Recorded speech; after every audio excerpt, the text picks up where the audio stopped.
In the summer of 2016, artist John Ross Palmer took his annual international art adventure to the enigmatic island of Cuba. The journey started last year, after Houston City Council member Amanda Edwards selected the winning first-class club essay on the topic of art and politics, written by inaugural first-class club members Judy and Bill Lindsay. Prior to leaving for Havana, Palmer hosted a breakfast send-off with biscuits and mimosas. FCC members discussed the book The Old Man and the Sea by Ernest Hemingway, and how the journey of Santiago represented the life of artist John Ross Palmer. Unlike prior years that involved months of research by Palmer's husband Ryan Lindsay, this year, the once-in-a-lifetime journey to Cuba was planned and organized by the Texas Lyceum. The Lyceum is the state's preeminent nonprofit, nonpartisan leadership organization whose mission is to develop the next generation of leaders for the state of Texas. Lindsay was accepted as a member in the class of 2016. At an FCC members-only cocktail party on January 24th, Palmer announced that he would be completing a people-to-people learning adventure to Havana, Cuba, from June 23rd to June 26th, followed by using that trip's lessons and imagery to create the Dynamic Art 11-piece art series in Miami, Florida.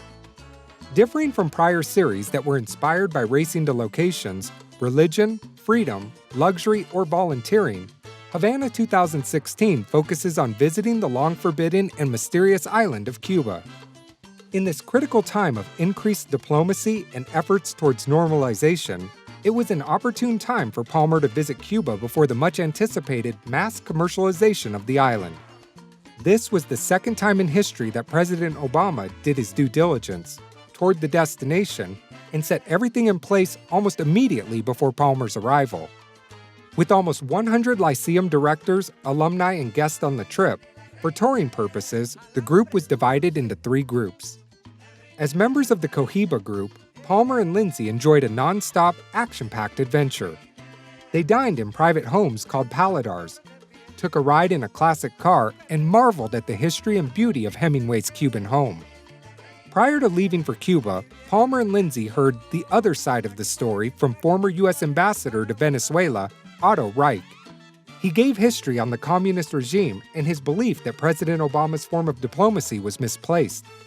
If the Cuban people are suffering, as he reported, that element of life was certainly shielded from Palmer and his new friends on their journey.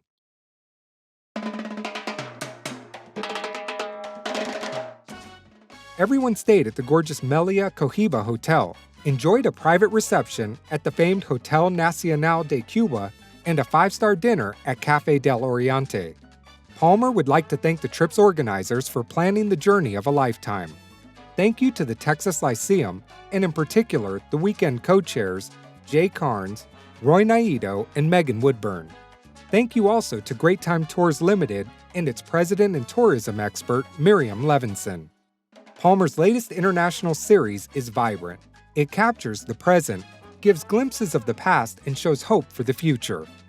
Palmer will now unveil the much-anticipated Havana 2016 series on July 29th at his historic Houston Heights Art Gallery. Palmer would like to give thanks to his top art patrons and members of his first-class club for underwriting this trip of a lifetime.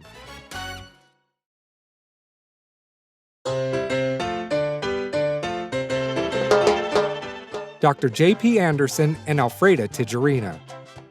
April Ayers and Karen Bean. Dr. Susan Catlett, Dr. Lynn Dickens, Margaret Ferenz, Richard and Joan Jennings, Bill and Judy Lindsay, Daniel McFadden, Julio Montano, Carolyn Watts.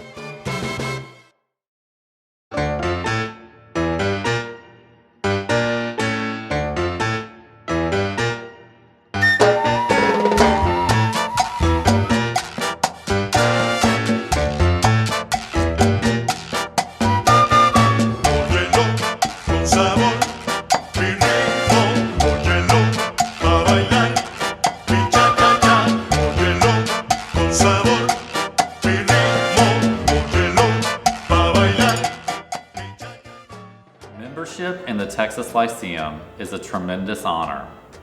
It has already given so much to me. I am very inspired to give back. Y'all, I have no idea how Ryan got accepted into the Texas Lyceum.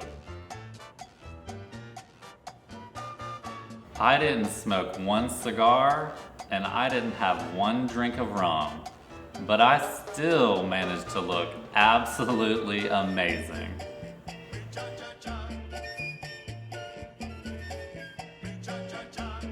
I love cars. I really love the classic cars, especially the convertibles. Ours was definitely the coolest. It was surprising to me that the food in Cuba wasn't spicy.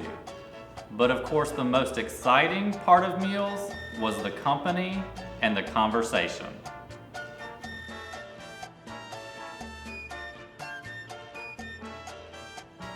I am naturally a very shy person.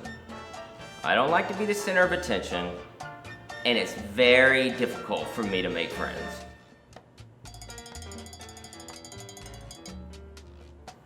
I would love to go back and secretly snap those photos at the cigar factory, see John dance on stage at the Tropicana, and of course, ride in that caravan of classic cars.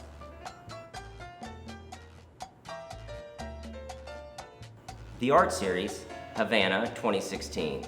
Well, it's my vision, and it's my understanding. Opinions on Cuba are varied, but the truth is elusive.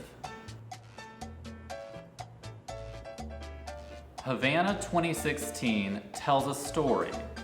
4 days in Cuba with a group of Texas leaders. In John's art series, I see both the spirit of Havana and the passion of the Lone Star State. I believe both have a very bright future.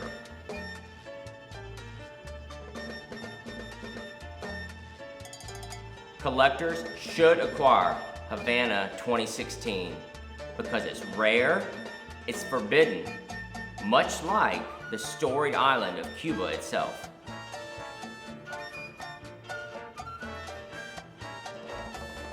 This is now the 7th world adventure that's been underwritten by John's First Class Club. Every year, I am more grateful to you. And each year, I'm absolutely dying to see where you'll send us next. Thank you to the members of my First Class Club. You are with me every day of the journey in Havana. I know you're gonna love the art series.